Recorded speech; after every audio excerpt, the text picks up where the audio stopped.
Hi, I'm Sam McAdam and welcome to Air Chats with Air Max. Fighter pilots, they defend our airspace, our borders and our territories. But what was it like to be the first female fighter pilot in the Royal Air Force? Here to tell us more is Jo Salter.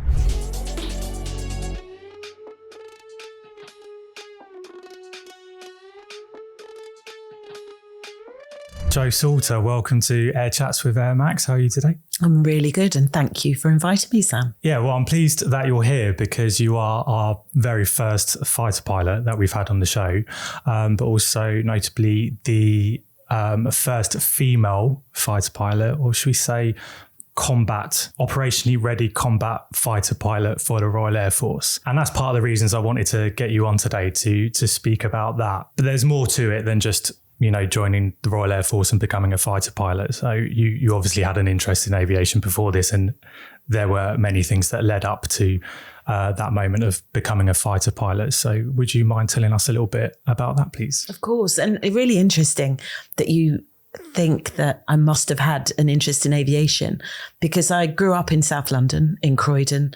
I had a broad South London accent. I went to a comprehensive and I didn't know people who flew. I think I had been to Biggin Hill Air Show at one point and thought it was really cool, but I had flown British Caledonian back in the day, if you remember that. I do. Because my dad lived in Libya and we went to visit him, and I remember that being so exciting. And then having a holiday in Malta. But before that, we'd been in our camper van down to Cornwall. And how can you be something that you can't see? How can you imagine being a fighter pilot? Firstly, when you don't see anyone, but seriously, you don't see anybody that looks like you. And it was against the law. So women weren't even allowed to do that. I also didn't have family who were in the military, so it wasn't something that I thought about at all either.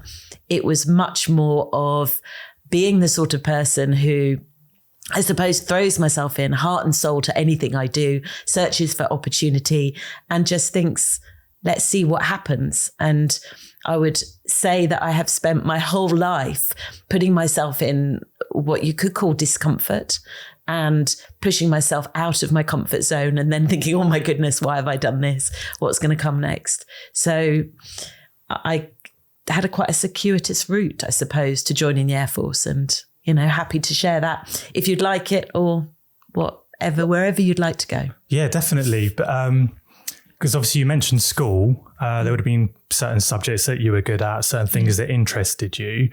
And not only from where you were living, but obviously family background, you're saying you weren't really exposed to aviation. So at what point did that kind of penny drop that, I want to, one, go into the military, and two, I want a flying career? Well, I don't think the penny ever dropped like that. It was really, really different experience. I was a teenager and did something called O-levels, and then they've been replaced by GCSEs nowadays. And I remember bringing my options home, and I had actually ticked home economics and needlework because I thought they wouldn't be too hard work. And my mum ripped it in two and said, you need to do chemistry, biology and physics. Do a language because it will buy you opportunity. And I remember just thinking, well, I haven't got the choice of what I do, but I was good at maths. I liked sciences and ended up going to study A-levels in chemistry, maths, physics and electronic systems. Hated chemistry after 6 months, gave that up. And I'd had an idea that I was going to be a doctor at that point. I wanted to be an accountant. And we had this bus arrive at the school, and it was called the WISE bus, Women in Science and Engineering. And this lady got on and she just said, what do you want to do? I have no idea, but I love maths. I could become an accountant. I really didn't know what being an accountant was. And she said, well, if you study accountancy, you can just become an accountant. But if you study engineering, you can be whatever you want in the world. And honestly, I just thought, whoa, I could be whatever I want in the world. And so I went home and said, I'm going to study engineering. My mum suggested that I look for some sponsorships, and I did apply to the Central Electricity Generating Board to study power electronics at Aston University and the RAF. And it was the first year they'd ever given their engineering cadetships, the sponsorships to women.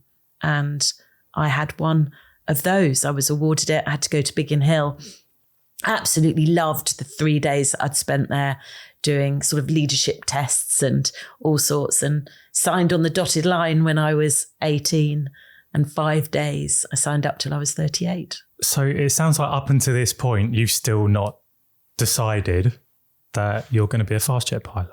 I can't be a fast jet pilot. It's not an offer. At that time. It's against the law. There are no women flying fast jets. There's no women flying multi-engines or helicopters in the Air Force. So it wasn't even a dream at that point, or a consideration. It wasn't for a you. consideration. It wasn't a dream. It wasn't something I was aware of. What I had done is grown up in Croydon, wanted to leave Croydon, and managed to find myself a lucrative sponsorship with something which really excited me, because I went and threw myself into it. And I came from a background as well. You know, I remember going and seeing my electronics teacher with my you had to do some coursework or some sort. And he looked at me and he said, "I'll enjoy marking your father's work." And I remember being really confused as to why he thought my father had done it. And I saying, but I did it. And he just looked at me and said, "Yes, don't expect me to believe you." So I already had this understanding, which confused me, that because I was doing scientific things that they weren't the right things to do. But my mum really gave us a gift, which was she was a child psychologist, which isn't always a good thing to have and be as a mother, to be honest. But she did bring us up having, I suppose, an equal share of jobs. There weren't boys' jobs and girls' jobs. It was just like, you just got on with things, because I'm one of 4 with 2 brothers and a sister as well. What language was it that you said? French. You didn't say, but your mum said to French. you, learn a language. Are you fluent? Yeah. No. And I would be if I lived in France. I would go and become fluent, but you know, I'm more schoolgirl rusty. Although when I've had a few drinks, my French gets a lot better. Let me be truthful. Yeah, mine too. Even though I don't speak it at all. And you said your dad lived in Libya. He worked in Libya. He worked for the British Steel Corporation back in the day, and sort of travelled to different places. So we got to visit him. He was there for, I think, about 18 months. Oh, that's interesting. Really interesting. Okay, so you're in the Royal Air Force doing engineering. So at that point, because I took a little bit of a different route in my attempt to become a fast jet pilot, so the processes were obviously designed for entry into that role, even though achieving that role is something we'll probably talk about as well, because there's so many barriers in place to sort of filter you into various different categories. What did a sort of day in RAF engineering look like when you started? What were you doing? And what was the ultimate goal at that point? Well, I mean, I was doing my degree, so I was really at the Royal Military College of Science, Shrivenham, which was then Cranfield Institute of Technology, but has now Cranfield University. And so I was studying a degree, doing what you would expect. But then in the summer holidays, we had to go and do workshop practice. I mean, brilliant. I learned how to do sheet metal work. I used a lathe. I did all sorts of really interesting, proper hands-on engineering work, which I absolutely loved. And then I remember going to Bruggen in Germany for a couple of weeks and sort of living on a squadron and experiencing that, but from, again, the lens of becoming an engineering officer afterwards. And I graduated in 1989 with my degree, and then I went on my officer training. And it was that summer that the government announced that women were allowed to start flying, and they were allowed to only fly in multi-engines and helicopters, not in fast jets. Okay. And is that when you decided you want, because again, you're training to become an officer, but that doesn't necessarily mean that you're going to be a pilot or that you want to be a pilot. So when we're talking about that penny dropping, did a penny ever drop? And the penny hasn't dropped yet. It still hasn't dropped. The penny's still floating around. Achieved all of this. We're going to get there. I promise you we'll get there. Okay. Yeah. Building up to that. So right, fighter pilots, that's still not allowed. That's still illegal, but you can be rotary wing, fixed wing pilot. You wanted to go for that at that point? Not quite. No. Let's be completely honest. Okay, I'm enjoying the build-up. All of the girls were brought in who were on the officer training and said, you know, government's just announced this. You haven't had the opportunity to do your aptitude tests because it wasn't available. Would any of you like to? And I shot my hand up. And I shot my hand up because it was at Biggin Hill and I was at Cranwell, and meant that I could travel home and have a cup of tea with my mum. And the reasons that I signed up weren't, because again, I still didn't really know what being a pilot was. It wasn't something I would have even considered or thought about. And then I went off and did my aptitude test, and it was whilst I was doing my aptitude tests, I thought, oh my goodness, I can do this. This makes sense. And I had been, my mum and dad met at a fencing club. And of course, you know what parents are like. They taught us all to fence. So I'd been fencing from the age of 7. And if you think about what fencing is, it's really about your hand-eye coordination. It's about speed of response, reaction time. I mean, to such an extent that I had practiced for hours and hours lunging and catching a glove that someone dropped over and over and over again, which of course builds neural pathways. And so my brain just felt like it knew what it was doing. And that was the point. I was like, oh my goodness, this is something I could do. That was the point. The first penny half dropped, probably. It's a halfpenny. Okay. If they still existed. And I'm going to bring this to a point where there might be people listening or watching that, because you mentioned the aptitude test, don't exactly know what that is. And I may have a limited understanding of it, which is that this is to measure certain qualities in the person to determine what type of aircraft they're suitable for. I don't think it determines what type of aircraft yet. That will come during flying training and your assessment through that. It will, however, determine whether you have the right minimum standard as judged by all of the theory that they will have already done. And, you know, things might have changed in the years since I did them to pass, because it's a really hard training course that you're going to go on. There's only so much money. So you have to become so much budget for each pilot. So you have to become good enough quickly enough. And they want to have the right caliber of aircrew who are able to do the job. So definitely you need to be able to do that. But it just, like I say, you know, I think if I'd played lots of computer games, so I don't know how they judge it now with so many more people playing computer games. It's just my brain had been trained in a way that set me up really well to go and become a pilot. Yeah, it was my interpretation of it was that it's like the provisional test that you do, you know, when you sit in front of a TV screen when you're doing your driving license and you've got to click every time there's a hazard, and what the aptitude test is doing, again, this is my understanding and may be completely wrong, and please correct me, was almost to measure your response times and the way you react to things, which is, so when you mentioned the fencing and the fact that you're well drilled, that would have obviously transferred into the aptitude test and helped. And there is something, you know, even now, and, you know, as you get older, of course, your response times are supposed to decrease. Even now, if something drops, I've caught it before my brain has even recognized that it's dropped. I've gone, oh, my hand's there. So again, I think we've learned so much about the brain in the last few years and neuroplasticity. I just think it's fascinating how you can train it and how you can develop it, albeit it probably needs some level of aptitude still. You know, you need to have certain characteristics, you know, and also in my experience, to become a good pilot, capacity is really important as well. How you manage your working memory, how you organize your brain to be able to make, especially when you're making decisions at speed. Yeah, we're now talking about being a pilot, but we still need to get the other half of the penny to drop. So you've gone for this. So you've gone for this aptitude test so that you can have a cup of tea with your mum.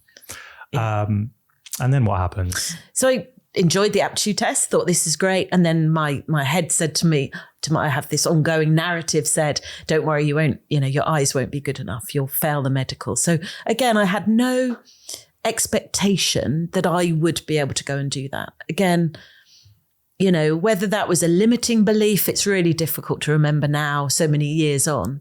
But certainly I remember going for the medical, and that's intense because they measure all sorts of different bits of you because you need to fit in the cockpit.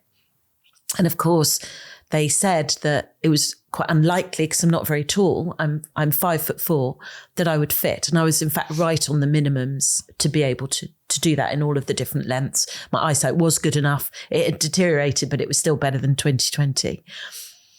I think what's really interesting is that I am the average size for a woman in this country. But I was right at the minimum to fit a cockpit, because of course it was designed around the average man so many years ago. Of course, yeah. And so again, when we start to shift and change things, you have to think about design as well. How are we making sure that we are getting the biggest pool of people to be able to give them the opportunity to use the talents that they have? Because it is about finding, the wider the pool, the more the talent that will be in there for you to select and for you to get the best people to do the job. And now moving on to aircraft. Obviously, I work with aircraft. I've got a passion for them. I'm fascinated with them. You had to start somewhere.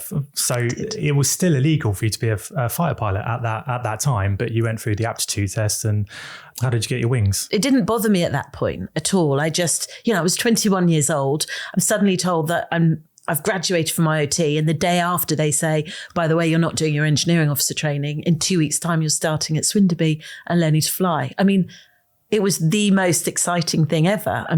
Before you even fly, though, you had to do ground school. We did survival courses. So there was a lot to go with it. But again, having just done an engineering degree, it's really easy to then go and do, aerodynamics and meteorology and all of the different parts. So I loved all of that.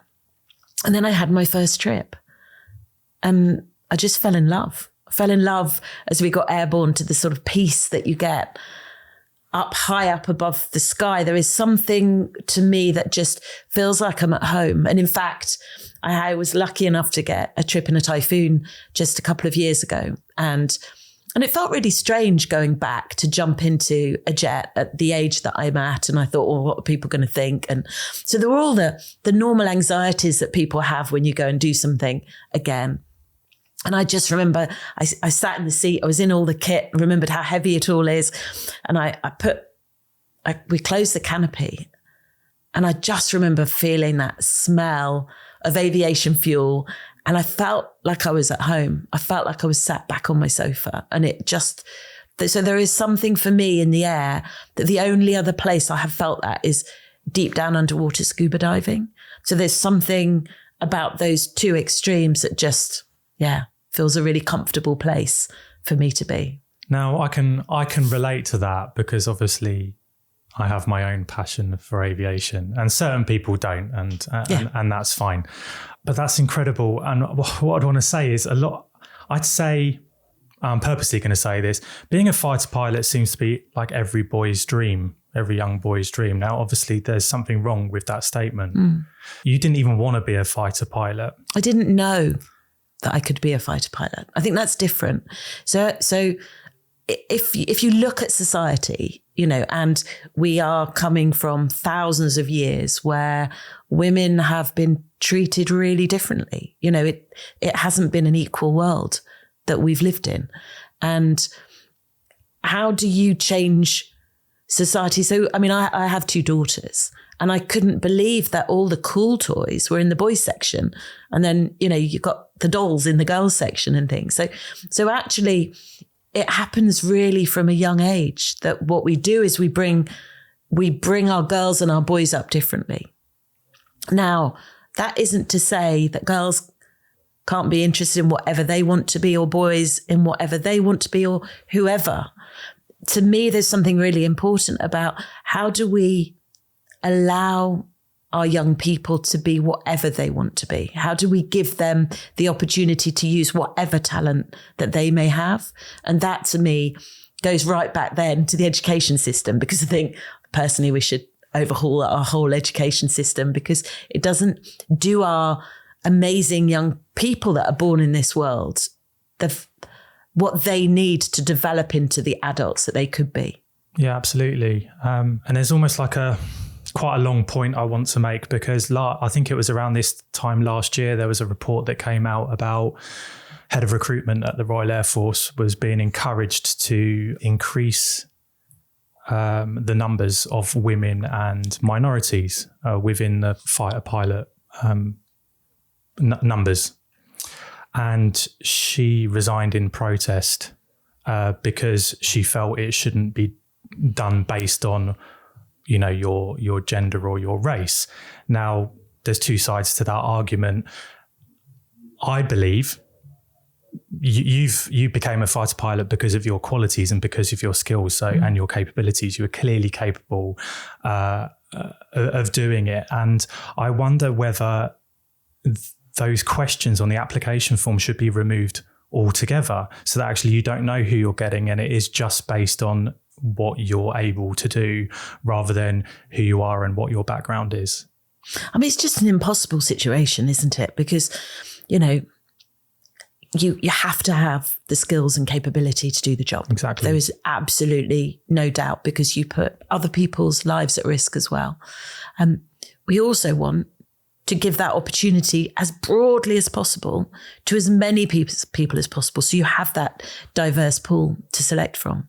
And, if we knew the answer and it was a simple wand to wave, I think somebody would have done it by now. I think it's really interesting watching the evolution of all of these things as we go on. At the end of the day, you have to have the skills to be able to do it. That's true. And I even felt uncomfortable just mentioning that about the report, because it is an uncomfortable subject. Like, am I going to say something wrong and be judged on it in the future? It doesn't come naturally, which it should. Okay, Joe, let's jump back to when you were flying the Chipmunk. You're still not allowed to be a fast jet pilot. So what else happened? I did 66 hours and 5 minutes in the Chipmunk. Did manage to ground loop it once, which was an experience and a half, I can tell you that.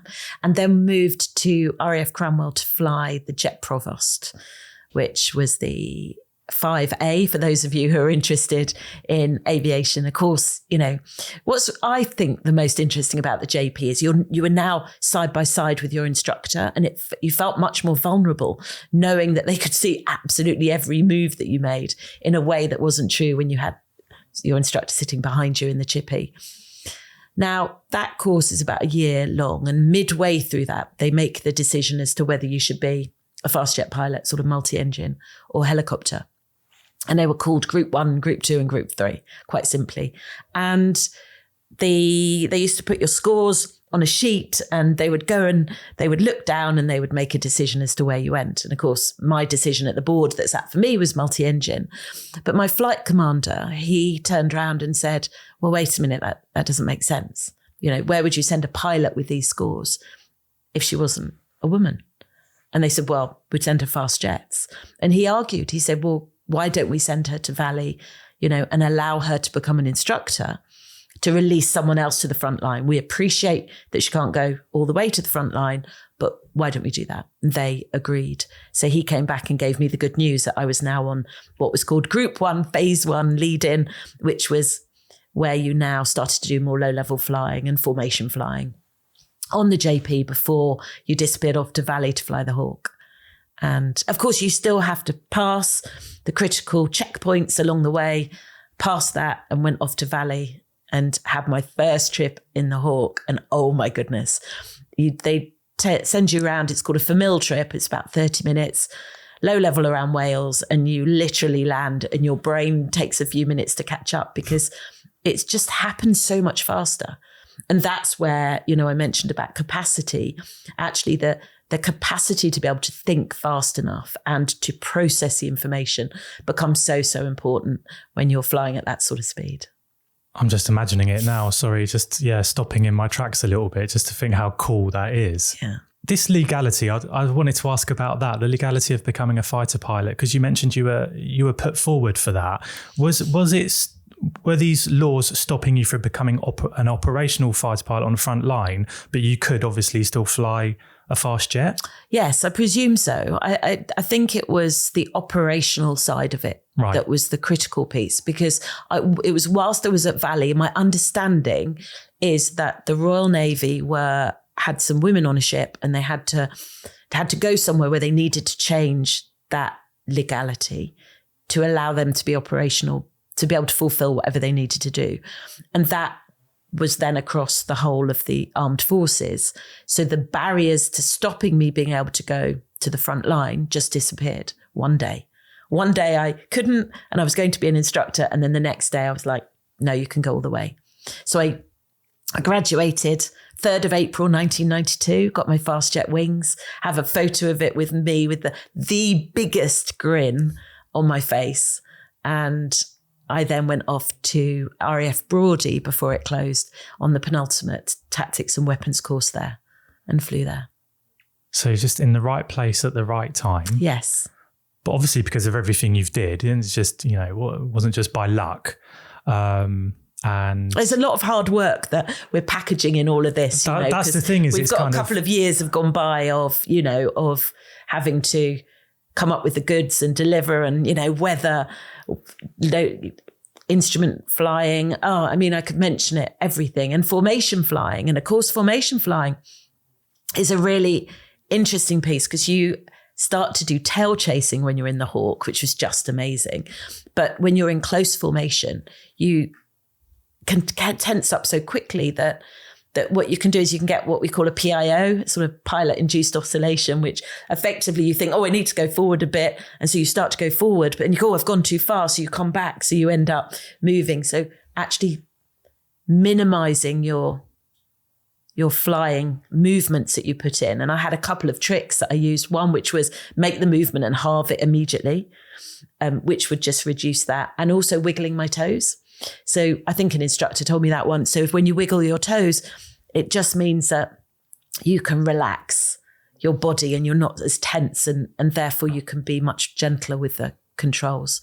And, close formation, you're just looking for different points to always make sure that you're at the right sort of position as you're flying. And I jumped in the back with Red 2 a few years ago, and I thought that was close. I was like, whoa, that's close. But that was absolutely amazing, going and doing a thing with the red arrows. Yeah, I bet. I'm sitting here wiggling my toes, by the way, now, just seeing how I feel. And I have loosened up a little bit. That's that jump from your first Hawker experience to you're now doing the weapons training. You called it something else. Sorry, what was it? It was called TAC weapons. TAC weapons. Tactics and weapons. Yeah. We've kind of jumped that part. Within that time, we're probably not going to have time to talk about the whole thing, but what was the most challenging part of that? Well, the most challenging, being good enough, having... And one of the things when I think about tactics and weapons, which was a really hard course, and people still got chopped, removed from the course at that stage. And I remember doing air combat and air defense. I found air defense quite a challenging, because you, again, had to be able to do all of the setup. So we used to go on our bikes in the car park, and we used to use our bikes to set up for air defense and air combat missions, and then ride them in a car park, talking them through, because what that allows you to do is to practice them on the ground, and again is going to release some capacity when you're up there, because what you don't want to be doing is trying to think through to make sure you're at the right place, right speed, and all of that. You need to be able to fly as well as you can, and of course flying well in those situations when you're in doing air combat, of course, is on the buffet, so that you're just nibbling the buffet. So you've got that best performance. What you don't want to be doing is doing any PIO oscillations where you're stalling it versus not on the buffet, where you're again, I don't know how much information or anybody who's listening to this knows about it, but we're really thinking about nibbling away at the best performance all the time. And I like to think of that for humans as well. How do we focus on ourselves and think about, are we delivering the best? What can we learn? Because again, the whole sortie that you do will always have the briefing, the planning, the mission, the debriefing as well, and that self-reflection on what went well and what could be improved. And actually we can do that all the time. We can do that with ourselves and think, how do I become the best version of who I want to be? And I think that that's something that I've tried to take into the life I lead today, with continuing to have that open-mindedness about what else could be, and really just grasping every single opportunity. Please go on. I was just thinking about you taking push bikes, I presume. Yeah, push bikes. Now, I did go and get a motorbike license though when I was at Lossy. Okay, so but that's because I've been watching Top Gun, of course. And I was like, about to plug it. Top Gun. I think where you said you don't know how much I or other people listening know about this life, that is our best comparison. So maybe if we can use that, Top Gun. You can debunk it. I'm sure there's lots to debunk. I read one thing about, taking your mask off, for example, to talk. You can't do that because you're mic'd up within the mask anyway. So that is my pet hate. The fact that they do that in Hollywood. So you can release it, but again, has a voice activated microphone inside. So if it activated, what you would be hearing was, and you probably, if it wasn't activated, nobody would be able to hear anything. But as I understand the director said, the film was made for film goers, not for fighter pilots to go and critique. So that's fair enough. And it's a brilliant film. Both of them are. Oh, they're both brilliant. And I'd say this bike moment is like the equivalent of them playing American football on the beach. And there was a social element to your career and what you did. But at this point, was it still predominantly male once you moved to the fast jet section? Yeah. I mean, when I started flying, when I got to the front line, I was the only girl on the front line for a while. There was a female nav up at Lossy shortly after me, and then there was one on the Tornado F3 as well. And then dribs and drabs of female pilots came through, over the sort of subsequent years. But yeah, and my understanding when I first did it is I think there were 4 others in the world at the time. So it was quite a small group. Amazing. Albeit we were in Goose Bay in Canada once on detachment, and in the bar with the Dutch Air Force. And I was chatting to this lovely lady, Desi, who was, not Desi, sorry. I don't know why I said Desi. She was the nav on the F3s. And Toots, her call sign was. And she said, "Hey, Joe, you want to come fly with me in my F-16? And so I said, yeah. And all the guys were like, that isn't fair. And so I managed to get a trip in an F-16 whilst I was in Goose Bay in Canada. That was awesome. Turns on a sixpence. Yeah, but I mean, how can I fly in a fighter jet? Can you arrange that? I'm just envious. I really am. But how did it feel to be the first female doing it? Well, you said there was 4 in the world doing it. Once others started coming in, I imagine you became somewhat of a godmother. Or a mentor to other people coming up, or was it not like that? I think it's mixed, really. Because when you're in the flying training system, you're just a pilot trying to do with your course. When you're on the front line, you're part of the squadron, and of course, there were different challenges of being the only girl that I was doing it. But I sort of wanted to just be very, I would call it asexual. I sort of scraped my hair back. I certainly didn't wear makeup, and I, had my baggy flying suit on, and I was a really teeny little thing at the time. And, I remember that there had been somebody else went to Chivener, which was the other attack weapons place, and unfortunately was chopped there. And I remember them sort of putting the focus on me at that point, saying, right, we now would like to do lots of media. And I was still in training. And I argued quite fiercely for them to leave me alone. I said, it doesn't make sense. You don't know if I'm going to pass, and you don't get to keep your wings until you're combat ready on a squadron. So you've still got a way to go, because you've still, on the Tornado, I had to go through the Triple TE, it was called, which was a tri-national training with the Italians and Germans. And then you had to go and do your tactics and weapons effectively on the Tornado. And then you have to pass your combat ready status. So there's a lot to go. And they agreed to leave me alone. And that made a massive difference to me, to not have any challenges on media. I could just get on with trying to do the job. And then I got to the squadron, and then I had a letter arrive which just said, "Jo, we can't keep the media away anymore. You're combat ready." And I'd actually been combat ready for a few months. I'd just been keeping quiet about it. And they said, "We need to do something." And so I agreed that we would do a one-off media splash. And I think they got a Hercules, and they put about 100 journalists in the back of a Herc.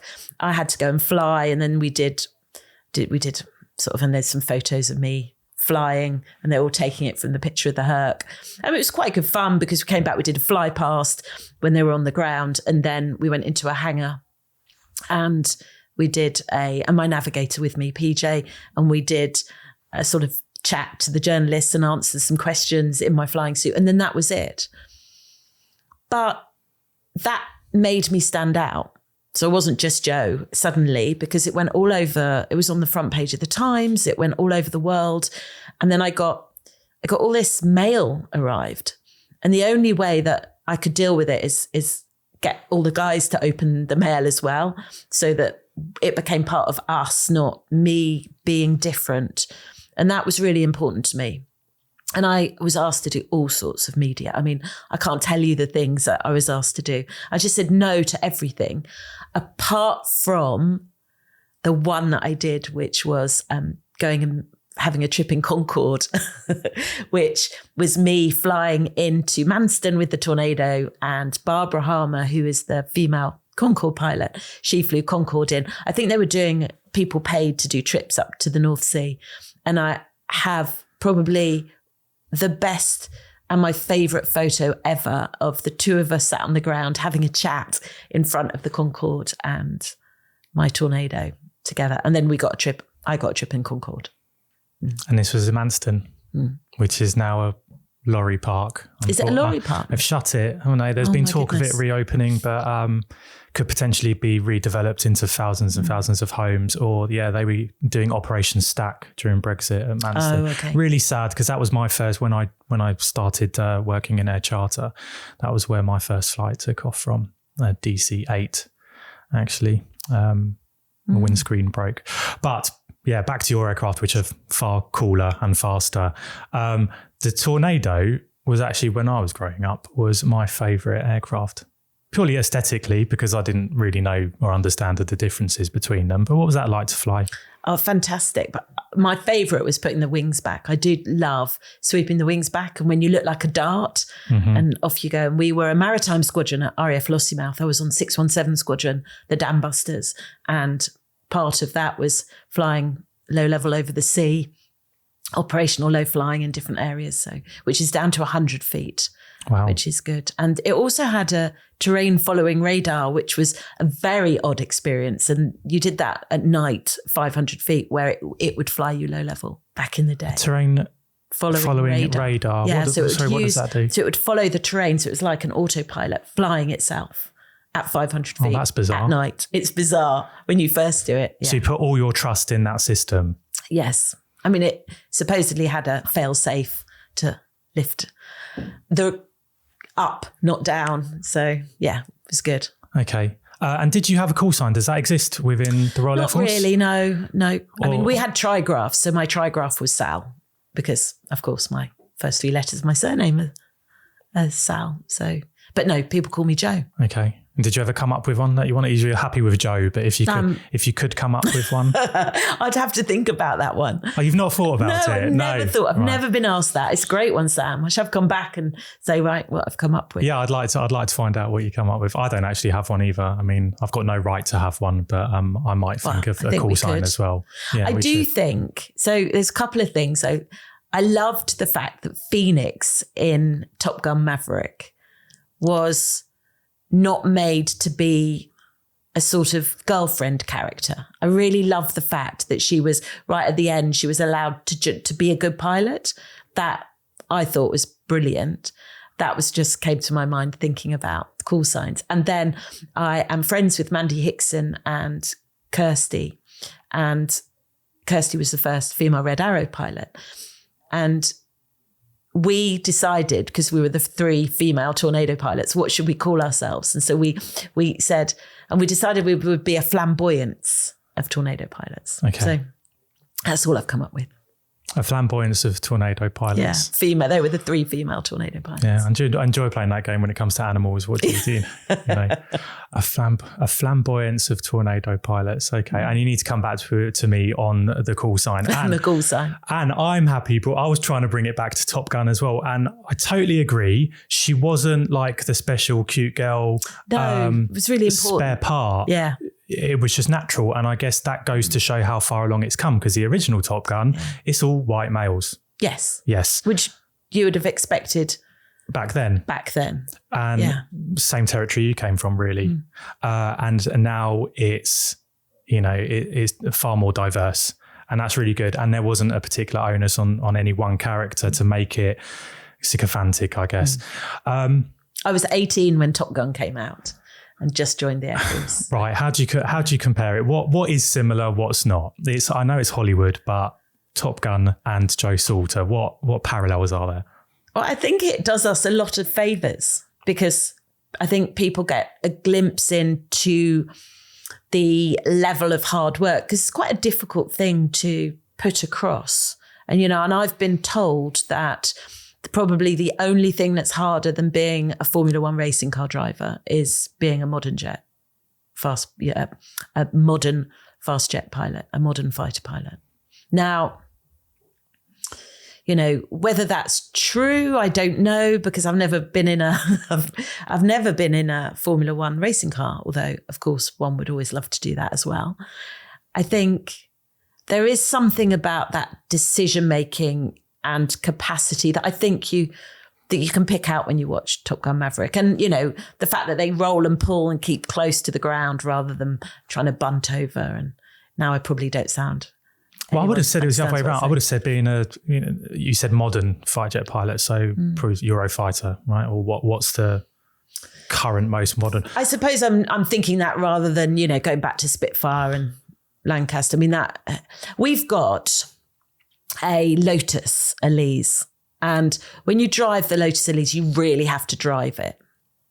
So when I jump into my new Mini, it drives itself, seriously. I mean, I know I'm driving it, but there's a really different feel about how you have to drive it. I think when I think about the Tornado, you had to fly it. In a way, when I jumped in the back of a Typhoon a couple of years ago, it was so easy to fly. It was just, you know, but that's different. The physicality of flying is different from the what you're having to do to operate, because operating and flying are different. You know, does that make any sense? It does, but I'd say if we put Christian Horner and Toto Wolff, if we put Joe Salter in a Formula One car today, you would be able to drive it. If you put Max Verstappen or Lewis Hamilton in a fighter jet, they won't be able to fly it. Well, I think you could very quickly teach them to fly it.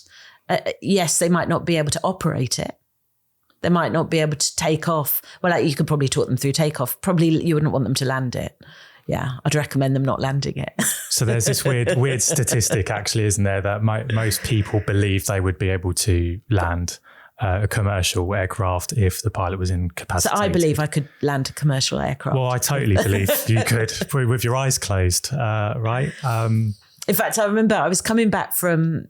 I was flying into Tampa, and there was in the back of a British Airways flight, and there was this massive thunderstorm, and we were just having to circle a bit, and it was really bumpy.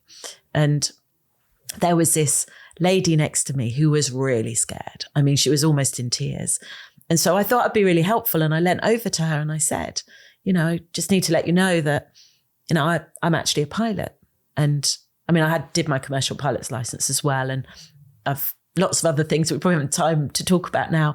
And I said, and I remember I was coming back from policing the no-fly zone in northern Iraq, and we had a massive thunderstorm over Turkey. I said it was one, we couldn't go over it, we couldn't go under it, we couldn't go around it because we'd have gone into Syria. So we just had to go into it. I said, and we were really in close formation, and I was hanging on really tight.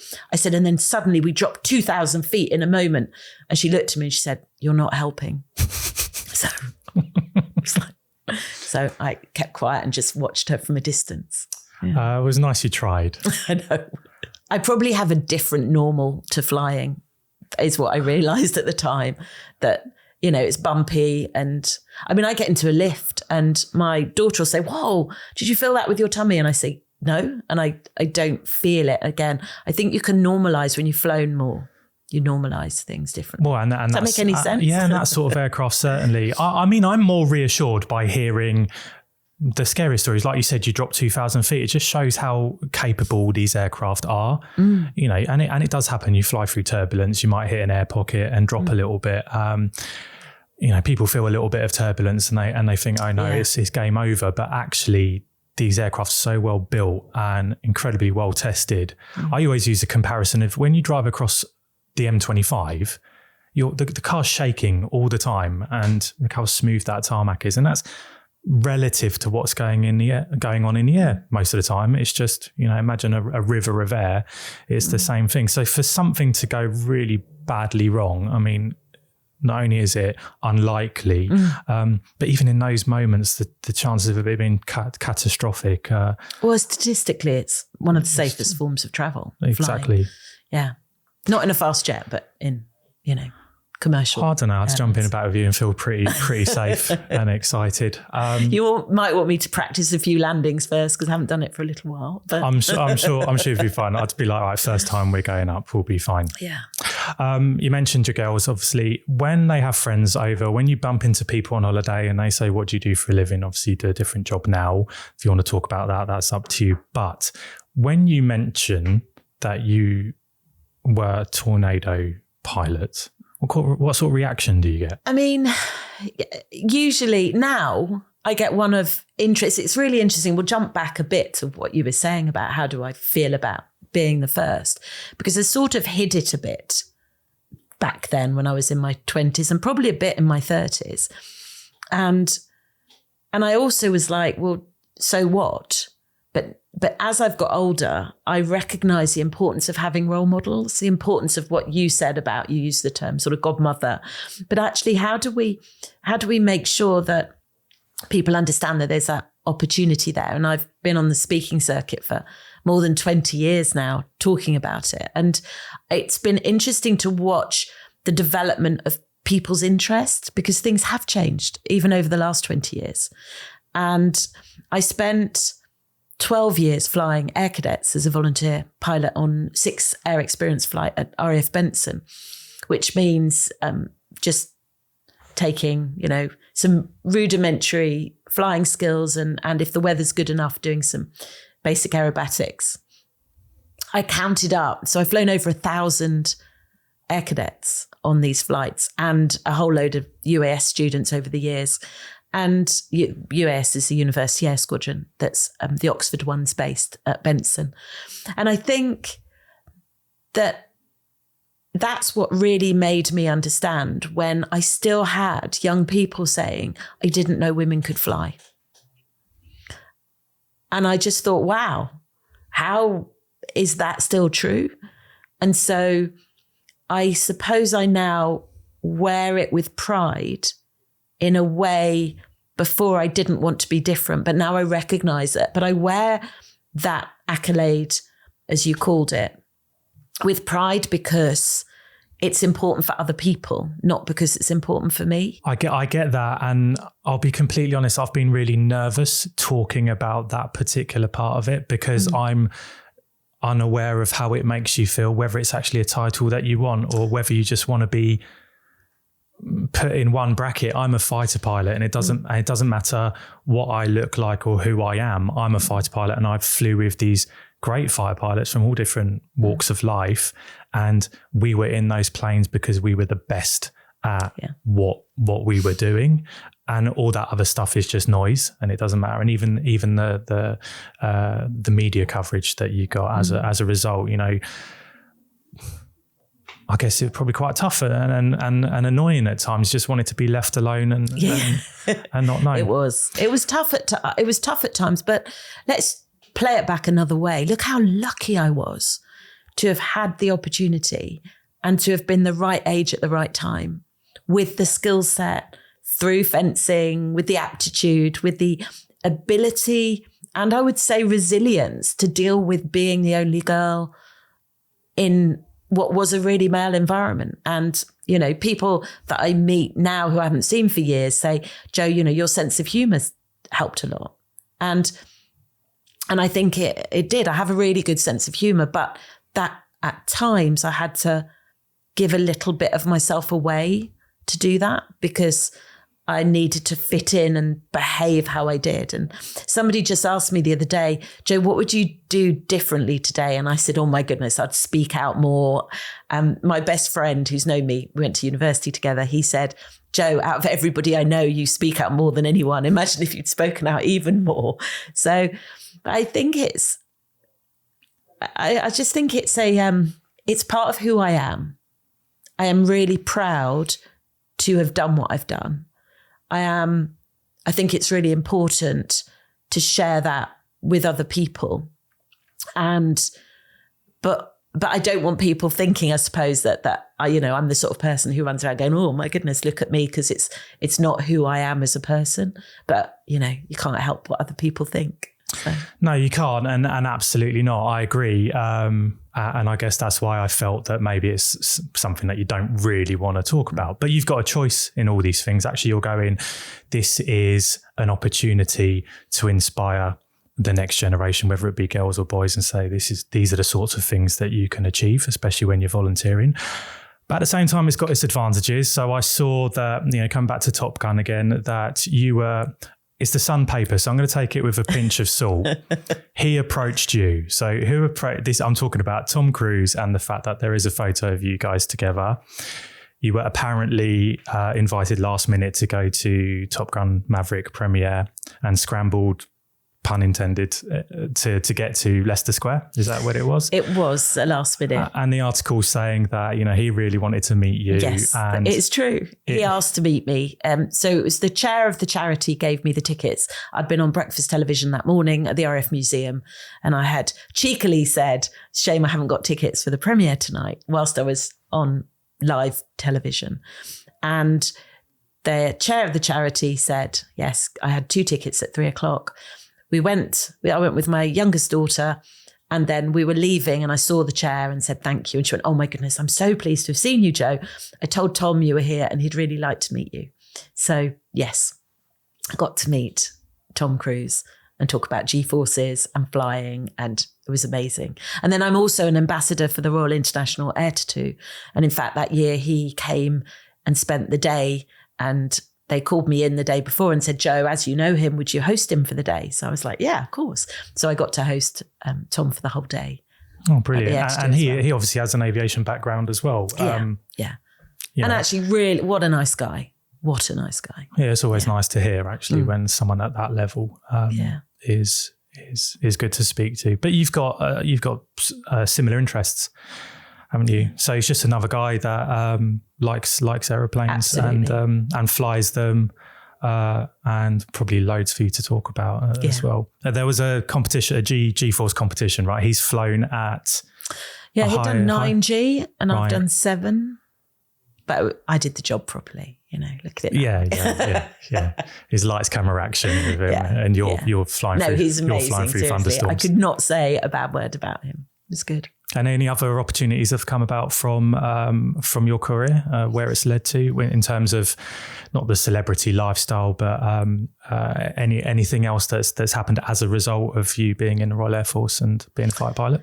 Yeah, so I mean, I've been really blessed, I suppose. So there's a very good friend of mine, Peter Brown, he was ex-Air Force, but he works where I work today. And he said to me, I think it's really unfair that you have never been recognised. And he put paperwork in for me to get, and I ended up getting an MBE from the last of the Queen's final New Year's honours list. And it was interesting because I didn't fit anywhere because I wasn't in the Air Force. And it was about my flying and services to aviation.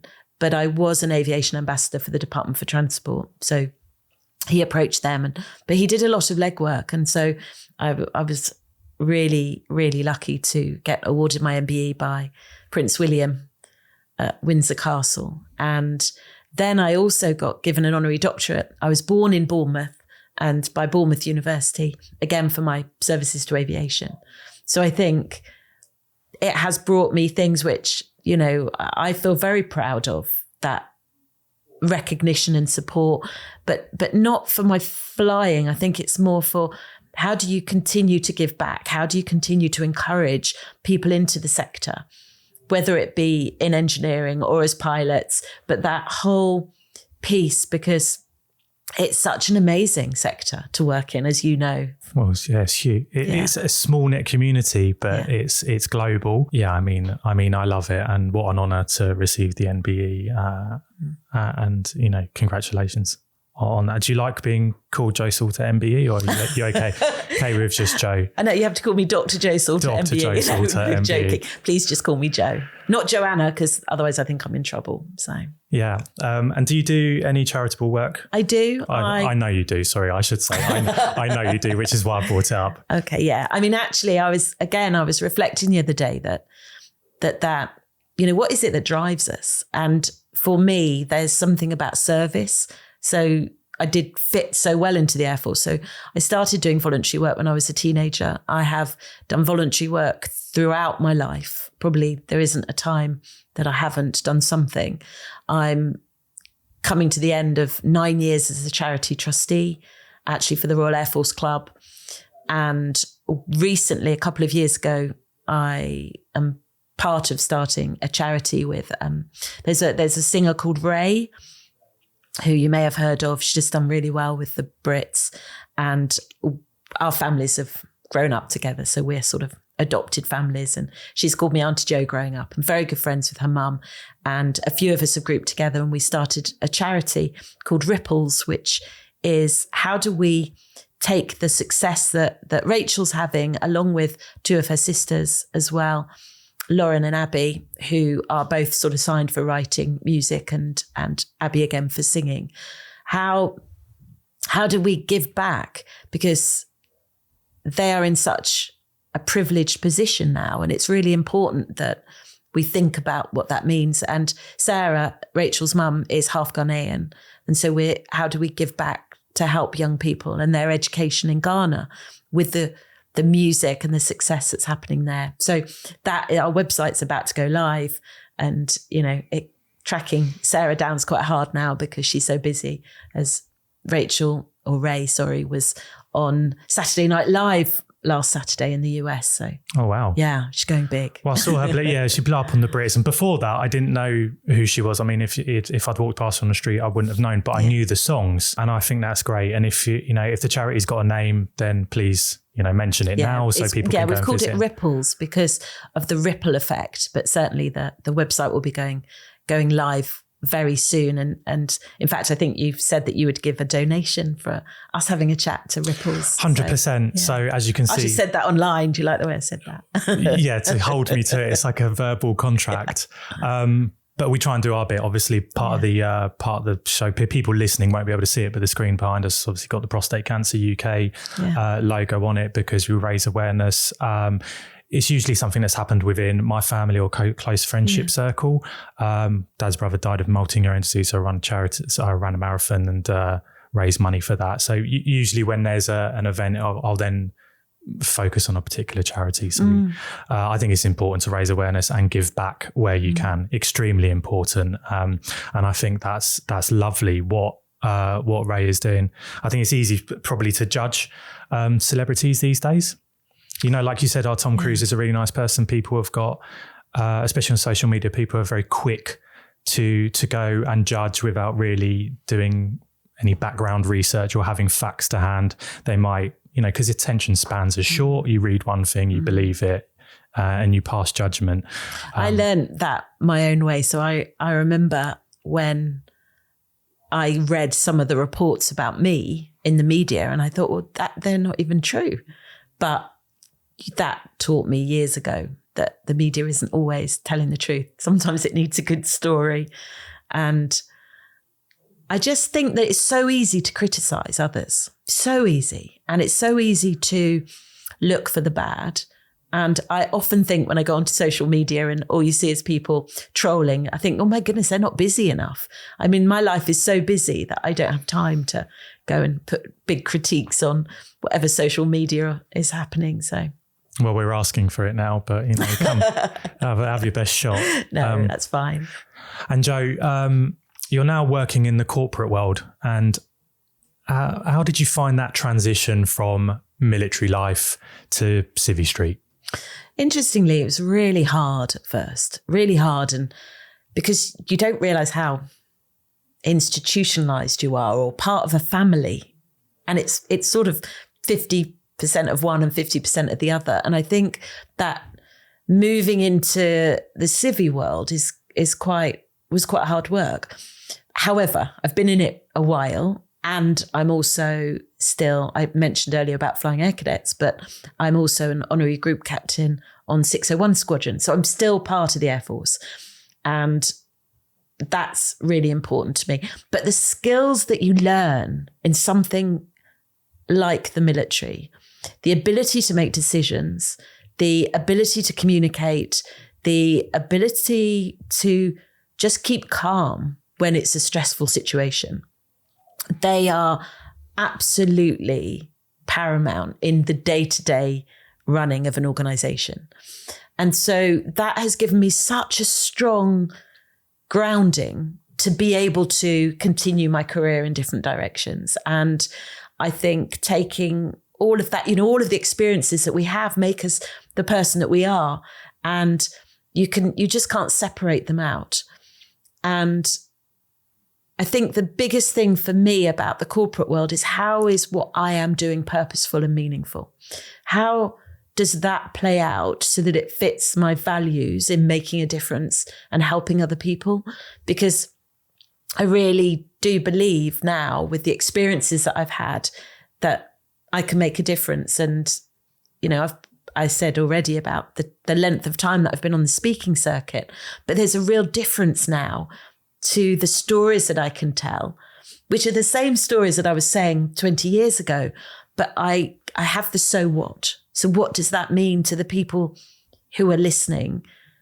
What does that mean to the way they are operating? How does that help them become a sort of higher level of performance and self-reflection? Because my view and experience is that actually there are a lot of people who are very anxious about things. And I think COVID didn't help at all. And being comfortable in that discomfort, not only in flying jets, but actually being comfortable in discomfort in the workplace and stepping out and being brave and being courageous, is all part of what makes a really good leader, because it makes people vulnerable. But it also helps deliver the results and outcomes that you really need to, especially if we're going to build a slightly better world than the one we have at the moment. Yeah, it needs a lot of building. But you mentioned that pretty much right at the start of the interview about putting yourself in uncomfortable situations. Yeah. And do you think that came from your parents, or was that did that come from you, Jo? Were you like, right, if someone says no, I'm going to go do it anyway? Is that your attitude? And do you think that's maybe the attitude people should take? I think that's really true. If anyone tells me to do something, I want to do the opposite. I am, so quite why I joined the military. I have defiant. No idea. I am very defiant. I like to call it feisty rather than defiant. I think that, you've just lost me on the defiance and feistiness. I think, I don't know. I really don't know the answer to that. Well, it is clearly true. You just go and do it anyway, because... I remember my mum, when I'd first left the military, it was the second job out of the military, and I was offered a job at a consulting firm that was a very good, proper job, and a job at a startup, which sounded really exciting. And I talked it over with my mum. She'd definitely got to take the consulting job. And of course, I was like, that one looks far more interesting, so I took the other one. She was probably right, but I had to do the more interesting job. No, of course. Speaking about being institutionalized, you mentioned that briefly, and I know that feeling. In the professional world, I think, and we're kind of going a bit off topic here, away from aviation, but it could be helpful to anyone that's listening that's in this situation. If you're in a career where you're comfortable, I'd say kind of coasting, cruising, the pay's okay, you're happy, your team feels like a family, or maybe this is what you're telling yourself. But you're capable of more. What would you say to those people that are kind of stuck, not in a dead-end job, but stuck within their chosen career path because they maybe don't have belief, or they are too comfortable, they are feeling institutionalized, and they won't look beyond their current position? What advice would you give to those sorts of people? Well, the first thing that comes to mind is BAU, which is boring as usual for me. Okay. So we have our comfort zone. And when you're sat in your comfort zone, and then there's a stretch, and then you can, of course, move into panic. Your maximum point of learning is right on the edge of stretch, just before you go into panic. The more you spend time in your comfort zone, the smaller it gets.